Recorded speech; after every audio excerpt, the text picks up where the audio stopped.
All right, friends, today we're going to talk about something pretty fun.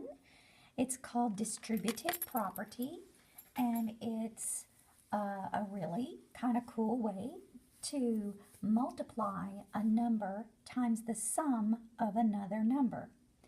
It's also a really cool way that you can do mental math. The distributive property is a great way to impress your friends. So here we go.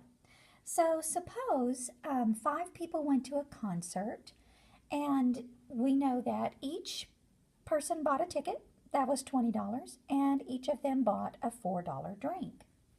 So if I want to find out the total cost, I could say 5 of them, and they each bought a ticket, and they each bought a drink. Okay, so order of operations would say I would do this first. So that's like saying 5 times 24.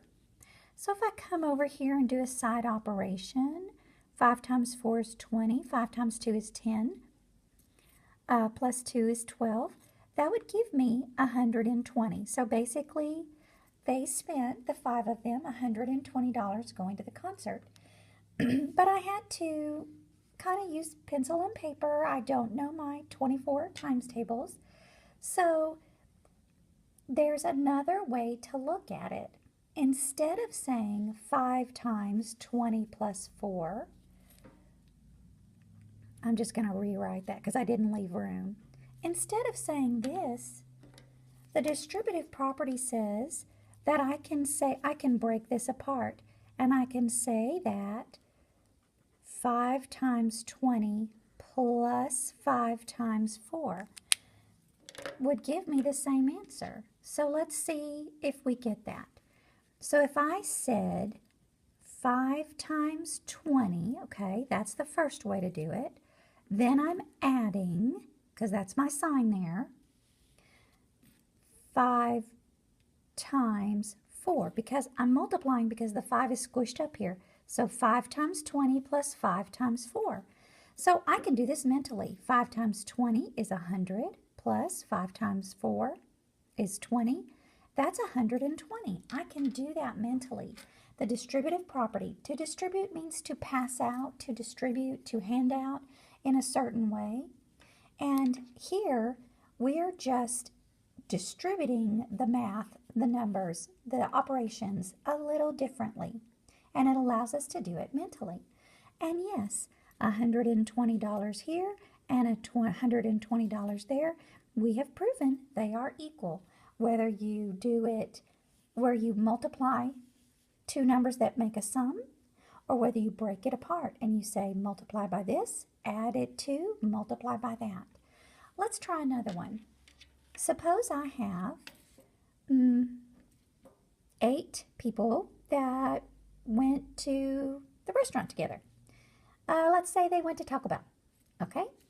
And all 8 of those people bought a $3 burrito. And all 8 of those people bought a $2 soda, okay? So that would be like saying 8 times, what's in parentheses, 5, which is 40. But I kind of had to do that 2 steps. So now let's try it. I'm going to write it again here to allow me to show I think of these arrows as almost like arms, passing it out, okay? So instead of doing it like this, couldn't I say 8 times 3, there's my first arm, using my sign in there, plus 8 times 2. 8 times 3 is 24, plus 8 times 2 is 16. When I add those together, I get 40. It works, okay? All right, suppose I have a Thanksgiving table. And my normal dinner table is 6 feet by 9 feet. But I am having a lot of family over for Thanksgiving, and I'm going to add a card table to the end. The card table is also 6 feet wide, but only 5 feet long. Okay, and I want to find the area of my new table that I've created for Thanksgiving.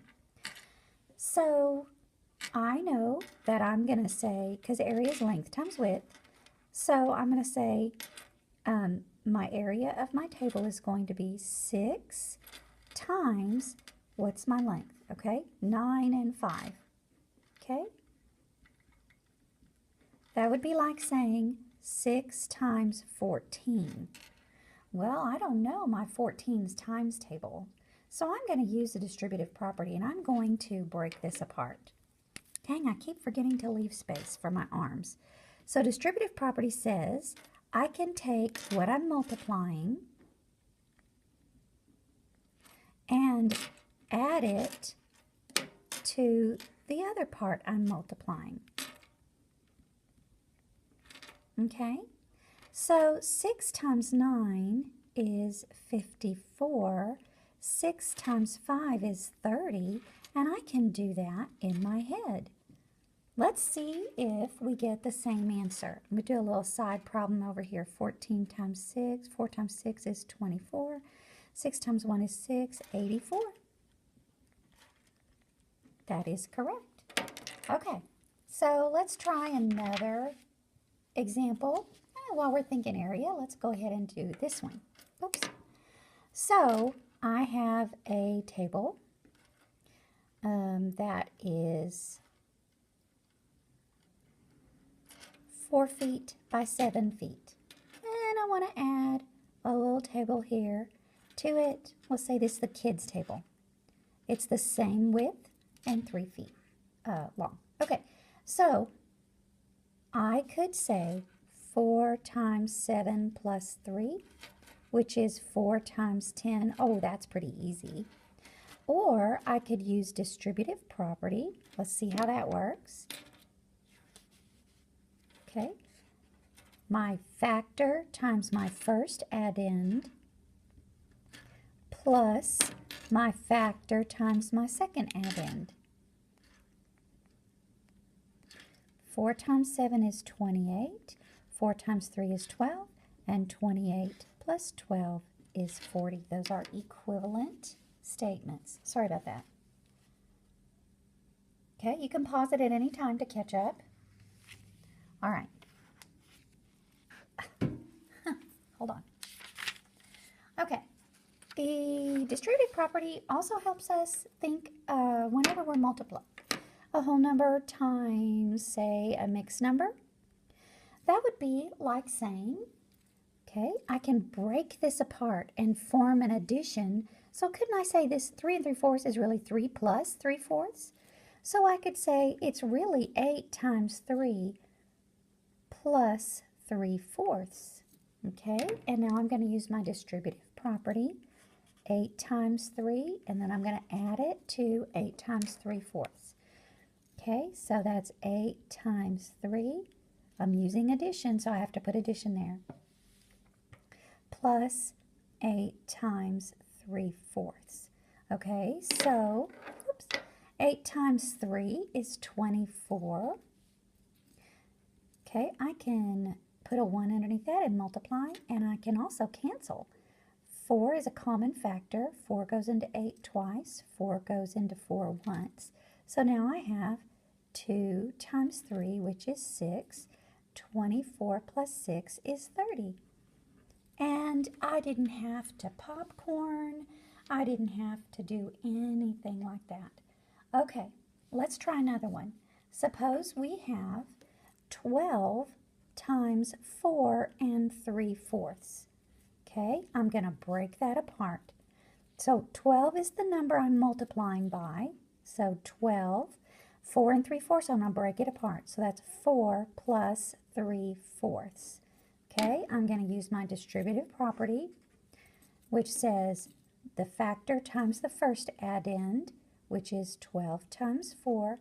Then I'm going to use the sign here, plus the factor times the second addend, which is 12 times 3/4. Okay, so I know 12 times 4 is 48, and I can do, and I'm going to add, don't forget your sign, I can cancel. 4 goes into both of these, so 4 goes into 4 once, 4 goes into 12 and leaves 3. 3 times 3 is 9. 48 plus 9 is 57. I didn't have to popcorn. I didn't have to do anything. It's really fun. Okay, now, here is sort of the going in reverse. Going from distributive property to breaking it down. And it is called factoring the expression.